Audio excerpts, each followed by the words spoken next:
Through further cross-examination, Cohen told me that he knew there was money missing from the Trump inauguration. Yes. I see where you are now. Thank you. Okay, and then on the next page, into that first paragraph, Cohen decided that while he didn't believe the allegation of the Stormy Daniels story, that he thought the story would be embarrassing for Trump and especially for Melania, so he decided he would take care of it himself.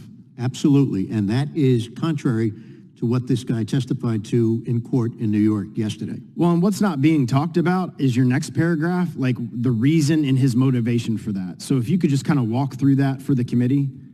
Yeah, obviously, when we started to talk about the NDAs, and this is the very first meeting at the Regency Hotel, when, by the way, Rudy Giuliani was not involved in representing Donald Trump at that time. Cohen testified that it was a conspiracy between Giuliani and Costello as of this date. Totally false. In any event, he also said that he didn't discuss the Stormy Daniels matter with us, and he certainly did. I specifically asked him because he kept on going back saying, I can't believe they're trying to put me in jail for these NDAs. So I said, Michael, tell me about the NDA. Tell me about Stormy Daniels. What did you do?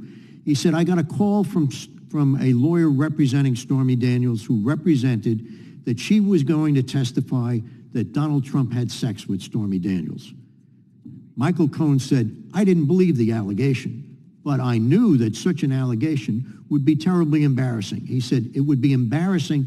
He focused on Melania Trump.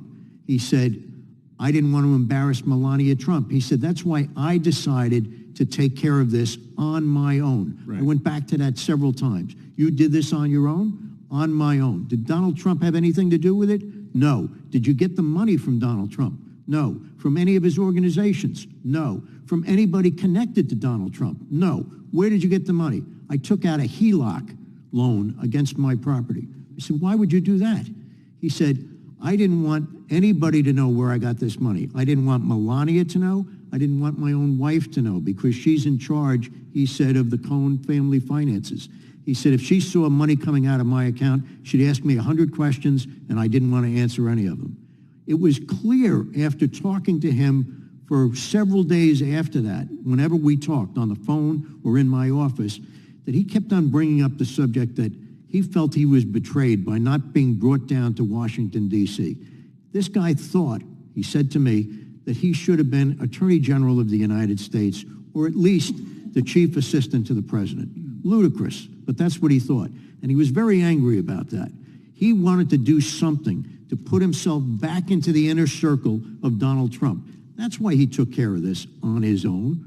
There had to be a motivation. Michael Cohen is always working for things that benefit himself. And that's what he was doing here. That's completely different to what he said that he told the grand jury. That's completely different to what he's testifying to in New York. Nobody has heard this side of the equation. Right.